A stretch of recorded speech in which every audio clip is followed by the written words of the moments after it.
Hey guys, it's Mrs. Invest. With the market taking a giant dump the last few weeks, I thought what better time to make a video than now on one of the market's best sources of consistent cash flow, and that is dividends. Today I'm going to break down the very basics of dividends, calculations you need to know regarding dividend paying stocks, dividend investing strategies, and pros and cons of dividend investing stocks. And I'm going to finish the video talking about why dividends don't actually matter at all.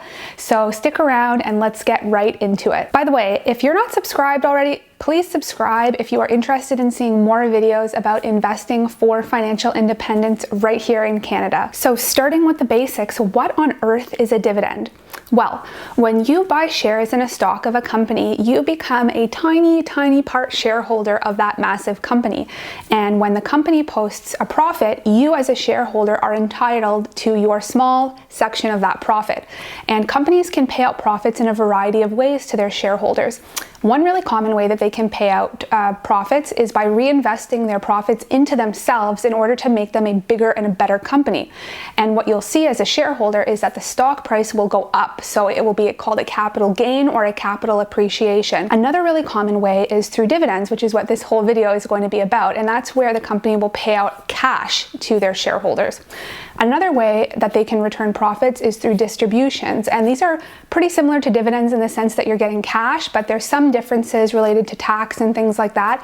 But this is really common with REITs or real estate investment trusts. And often it's not just one out of the three. You'll often see a combination of either capital gains and a dividend or a capital gain and a distribution. But today in this video, we are just talking about dividends, which is where a company pays you as a shareholder cash for owning shares of their stock. So cash getting paid to me just for holding shares of a stock, that sounds great. So how do I get the money? Well, dividends are paid out on a set schedule, and the calendar year is divided into quarters, and those are 4 sections of the calendar year divided into 3-month periods. So you might hear the terms like Q1, Q2, Q3, and Q4. Q1 is January, February, and March. Q2 is April, May, June. Q3 is July, August, September, and Q4 is October, November, December. And often dividend paying companies will pay out their dividend quarterly, meaning every 3 months. So they'll pay you a dividend in Q1, they'll pay you a dividend in Q2, Q3, and Q4. You'll get it 4 times a year. Some dividend paying companies will pay out monthly, and it's really easy to find out a stock that you're interested in, how often it pays out. And I'll show you that right now by going to a website called marketbeat.com. So here I am on marketbeat.com, and I'm just going to type in any dividend paying stock that I could be interested in. Let's type in Royal Bank. And this is the one here on the Toronto Stock Exchange in Canadian dollars. If you scroll down and click on dividend, by the way, you can go to pretty much any website, but I like this website in particular for dividend information because it's laid out really clearly and it's easy to follow. If you scroll down, you can see here that the dividend is paid out quarterly, which means you're going to get it 4 times a year. And the amount is $1.08 per share. The yield at the time, here's the ex-dividend date, which we're going to go over in a little bit, and the payable date, which is when the next dividend is going to be paid out. You can see we just got one on February 24th, and the next one is coming at the end of May. So let's suppose you just bought a dividend paying stock and you want to know when can you expect to get the next dividend payment or your first dividend payment. Well, there's something really important called the ex-dividend date, and this is a date that you have to own shares of that stock by in order to receive the next dividend payment. And if you think about it, this is pretty logical because otherwise people could just buy shares of the stock the day before the dividend gets paid out and then sell the stock the day after to get the dividend, and that would just be like a total scam. So it's usually about a month or so before the dividend payment that you have to own the shares in order to receive that next dividend payment. Here you can see that the next dividend is going to be paid out on May 21st. That's called the payable date. And in order to get that dividend, you need to own the shares on April 21st, the ex-dividend date. But let's say you purchased the shares on April 23rd and you missed that date. And that's okay, it's really not a big deal. You just missed one dividend, but you will receive the dividend the quarter after that and every subsequent quarter. So that's what the ex-dividend date is. It means that if you want to receive the next dividend payment, make sure you own the stock by the ex-dividend date. So when you own a dividend paying stock, how much money do you actually get? Well, the amount of dividend that you get is directly related to the number of shares of the stock that you own. And the company will pay out what's called a dividend per share. And this is a dollar amount that you get per share of stock that you own. For example, Royal Bank of Canada on the Toronto Stock Exchange pays out $1.08 per quarter for owning one share of Royal Bank. And this totals to $4.32 annually for one share of Royal Bank. So you'll often see the amount that you get paid expressed as a per monthly dividend amount if it's paid out monthly, a per quarterly dividend amount if it's paid out quarterly like with Royal Bank, or a annual dividend just so you know how much you're going to get in total per year. Now, when you're comparing dividend stocks, it's really important that you are aware of whether the dividend amount that you're seeing is a quarterly dividend, an annual dividend, or if you're seeing a monthly dividend, because there's a really big difference between getting paid $4.32 per share annually versus $4.32 per share quarterly and $4.32 per share monthly. Okay, and let's go over some really important calculations that you want to know like the back of your hand when it comes to dividend paying stocks. These are the kind of calculations that you should be able to quickly scratch up on the back of a napkin and know them really well, and it really helps you to compare dividend paying stocks in terms of the type of return you're going to get. So bear with me, it's going to be a little bit of math. It can be confusing at the start. This is another one of those things where I feel like people take for granted once they know these calculations, but when you're just starting out, it can be really confusing to understand these concepts. So I thought this would be a really good thing to include in this video. So the first calculation is dividend yield, and the yield is expressed as the amount of dividend that you get annually in a dollar amount divided by your average cost per share. If you go onto Google and you type in a stock, let's use Royal Bank again as an example, and you look up the stock, and on the chart that pops up, you'll see a yield amount there. Now that is not your personal yield amount. That is the yield of the stock if you were to buy it at that price today at that moment.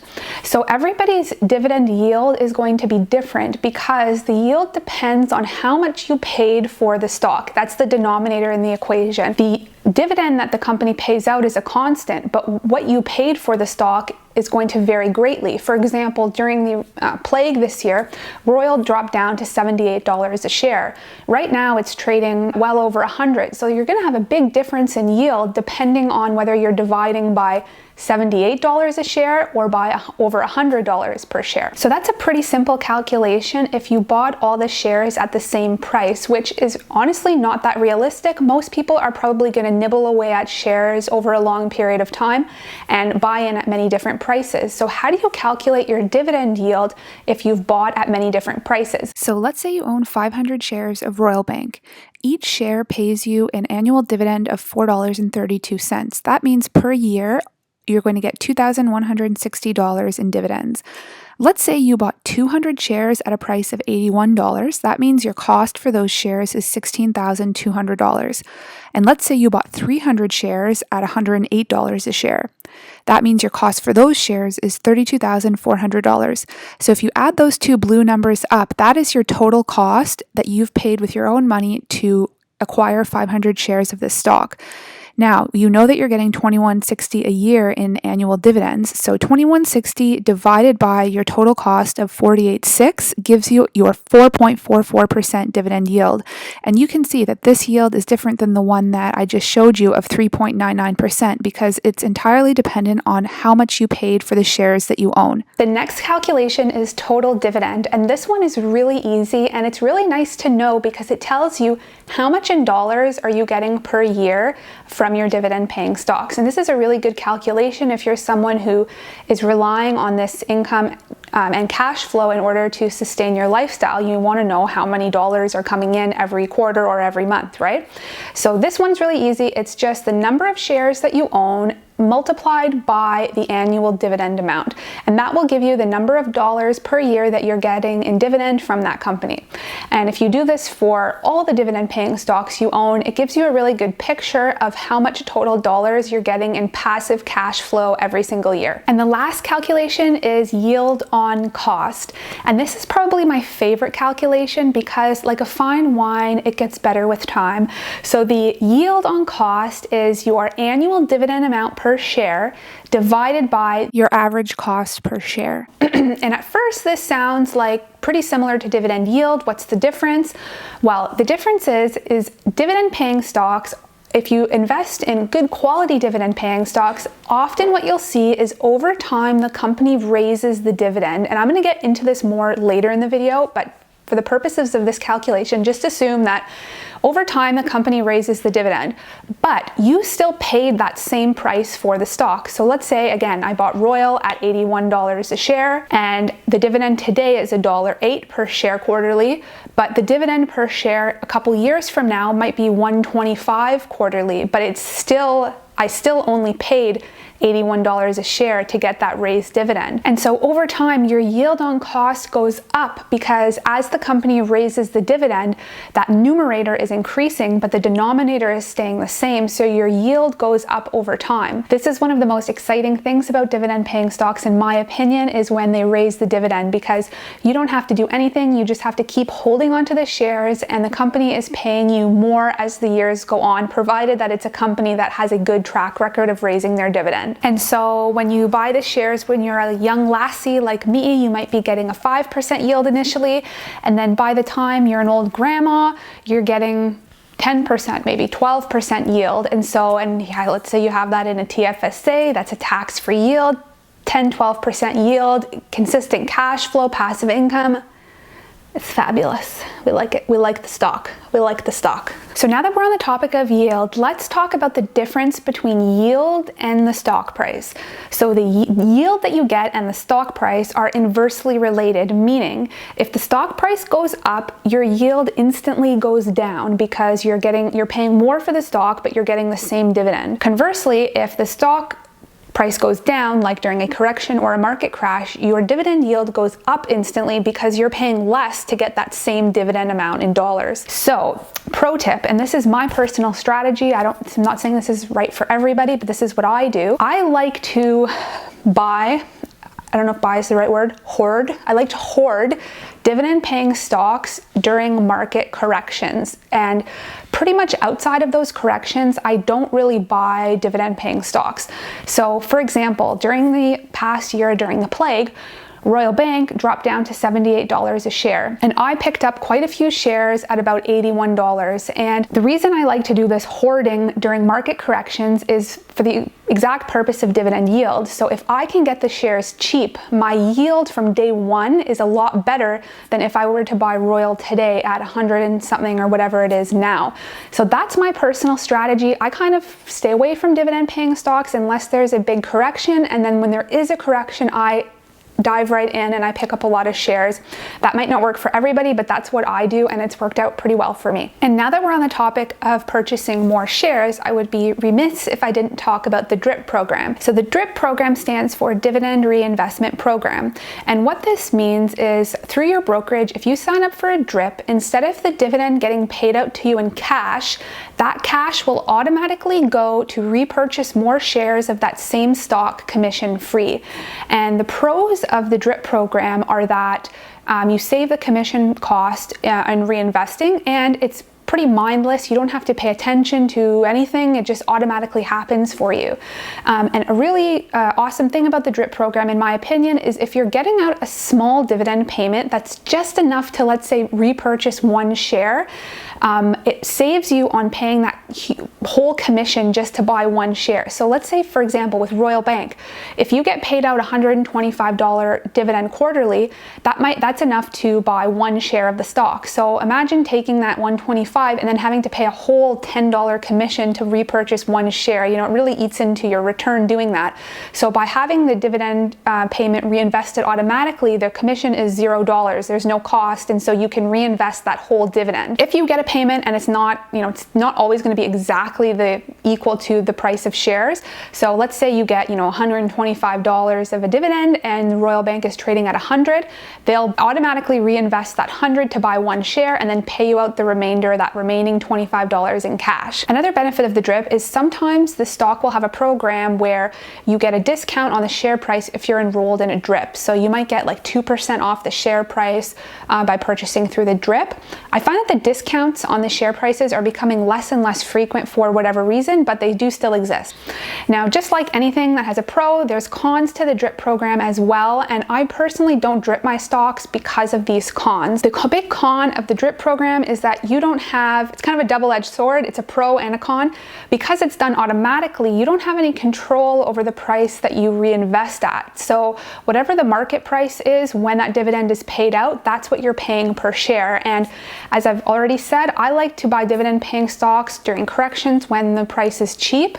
And if I'm buying the stocks on DRIP, then I'm kind of out of control of the price that I'm entering at. So I like to get paid the cash and then be able to do with the cash what I want. So how do you evaluate a dividend paying stock to see if it's a good one to buy compared to all the rest of them out there? If there's anything you watch in this video, I would watch this section because I think it's really important to be able to distinguish one stock versus another. So when I'm looking to buy a dividend paying stock, there are a few really key things that I look for. Number one is, does the company have a history of paying the dividend regularly? Meaning that whatever the schedule they set, do they pay that dividend exactly when they say they're going to pay it during good times and bad times? And for me, a red flag in this category is if the company has unexpectedly reduced the dividend. So let's say Royal Bank, they say, yep, we're going to pay out $1.08 every quarter, but oh my goodness, there is a financial market crash, something's going on with the banking system, we are halving our dividend and we're only going to pay you 50 cents next quarter all of a sudden. That's a red flag to me. Or even worse, if a company says, oh my goodness, things are really bad for us right now, we are temporarily cutting the dividend. That's another huge red flag, and I do not like investing in companies that have done this in the past, because companies that have done this in the past are much more likely to do this in the future. And one of the whole reasons of investing in dividend paying stocks in the first place is to get the dividend. So, you want to feel secure that you're actually going to get that dividend when, even during bad times. The Canadian banks, for example, Royal, TD, National Bank, CIBC, etc., they have not cut their dividend in the past 100 years. And so I'm weighted heavily in them as far as dividend paying stocks for this very reason. During bad times, I find that at most they'll just keep the dividend the same instead of raising it, and then when times get better, they'll go back to raising it, and I really like that. So that's why I'm really pro Canadian banks as far as dividend paying stocks. The second thing that I look for is, does this company have a long history of increasing the dividend? Remember we talked about earlier about how your yield on cost improves over time in companies that raise the dividend. Good companies will raise the dividend over time, and I want to see a history of raising the dividend in the past. So before I invest in that company, I go back onto any website. I know I showed you Market Beat earlier, but you can use any website. Look at the dividend history. Is that dollar amount increasing over time, or is it like staying the same and then getting cut in half and then going back, and is it all over the place? And here we go back to Royal Bank. Go scroll down all the way to the bottom as far as you can, and you can see what they were paying out in the dividend per quarter in 2013, and then follow that up, and you can see there's a slow and steady, consistent increase in the dividend all the way up to the current dividend of 108. And that's what I like to see, because I want to be rewarded for holding on to the stock for a long-term period, and the way you can reward me as an investor is by raising my dividend over time. So that's something that I really like to see in my dividend paying stock. The third thing I like to see in my dividend paying stocks is companies that have strong financials and a big moat, meaning that they provide a product that appeals to a lot of people. And as far as the financials go, they have good earnings, good management, and good revenues and profits quarter after quarter and year after year. And for example, another reason why I like the Canadian banks, in my opinion, if the Canadian banks were to fail and collapse and go to zero, the stock price and your dividend yield is the least of our concerns, okay? Like if the Canadian banks fail, the world is ending, we have bigger problems than our dividend. A solid company, good fundamentals, good business model, providing a product that people cannot live without. And those types of companies typically will have really good revenue because we need them and we're always using them. The fourth thing I look for is yields that are 6% or lower. I really don't like going over 6%. I get a little bit sus if a dividend paying stock has too high of a yield because, you know, what's going on here? Why is this company paying out so much money? Are they trying to attract investors by, you know, people chasing high yields and they're actually paying out more than they should be paying out? That's just kind of like a random number that I've made up over the years, unless again, there's a market correction and the dividend yield temporarily gets inflated like it did this past year. But average times, I don't like going over 6. Sometimes you'll see these a little bit sketchy stocks and they're paying out like a 9, 10, 11% yield. And I'm kind of like, okay, what's going on here?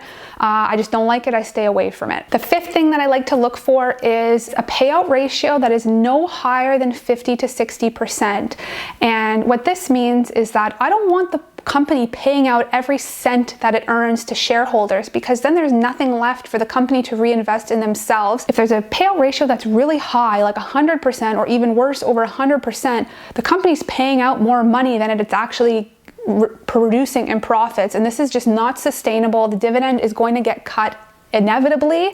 And I find the sweet spot for payout ratio is around 50%. Lower than 50 is great. 50 to 60 is fine. I don't really like going above 60, but there are some companies that are okay over 60. I think Fortis is higher than 60, but they're you know, quite a good company. So, you know, you got to take this with a grain of salt. But if a company has a really high payout ratio approaching 100%, you got to question, you know, what's going on here and kind of look more into it, because there's a chance that that dividend is not sustainable and that it's going to get cut in the future. My personal favorite Canadian dividend paying stocks are, I think you probably guessed it, Royal Bank, National Bank as well, NA.TO, TD Bank, and Fortis. And those are the dividend paying stocks that I tend to gravitate towards.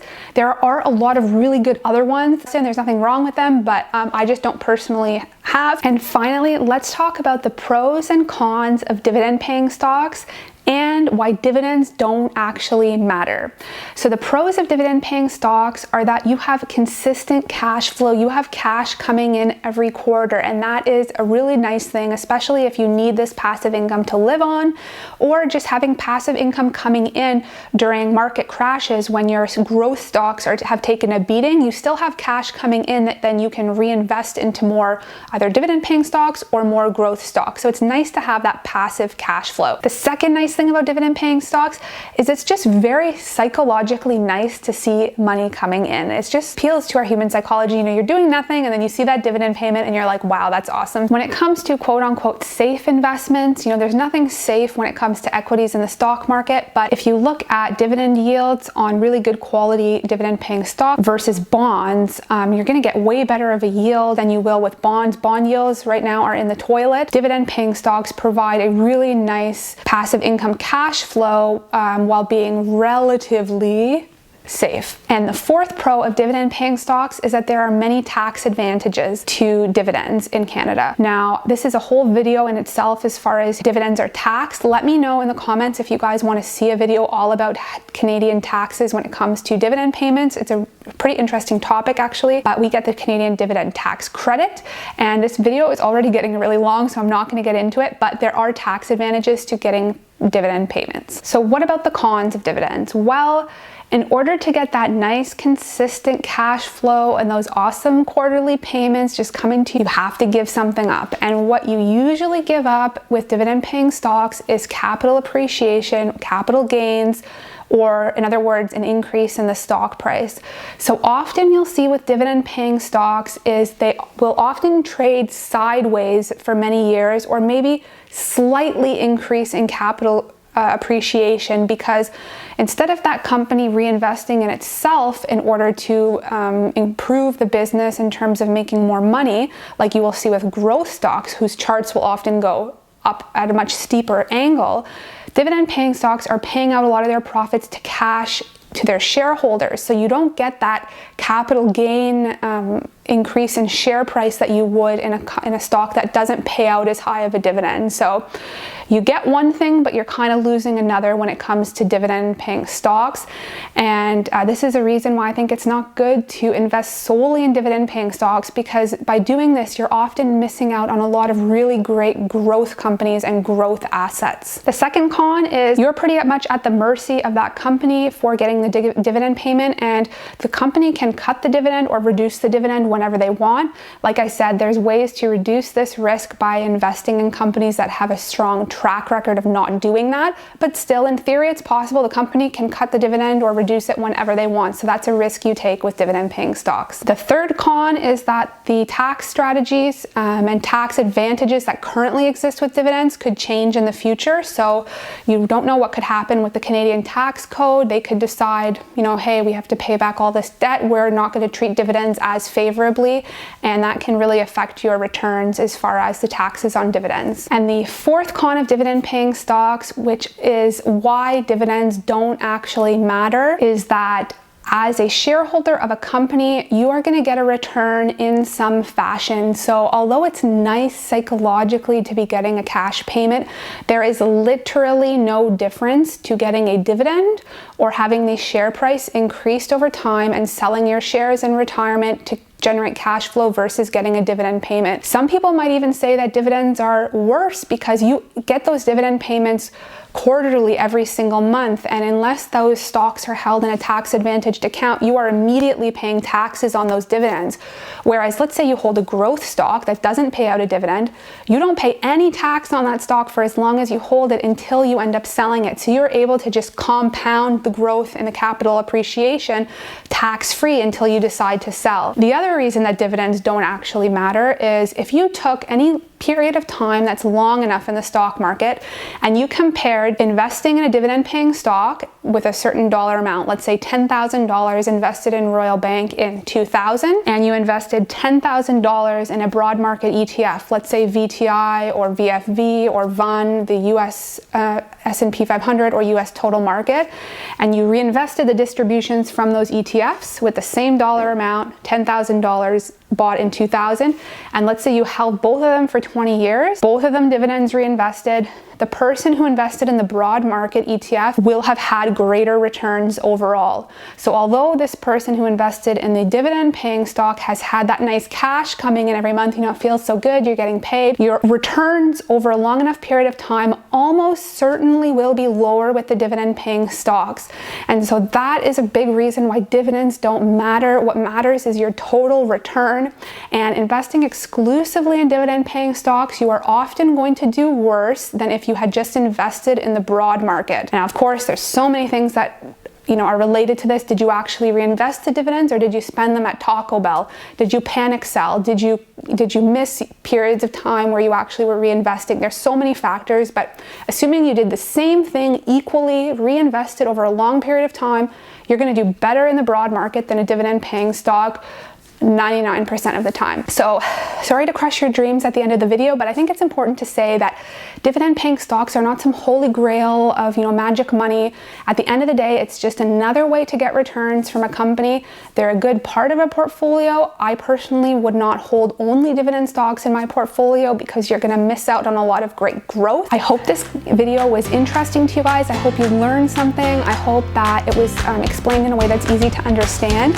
Like the video, subscribe if you are new, let me know in the comments what other topics and videos you'd like to see, and share with your family and friends, and I will see you guys in the next video. Bye.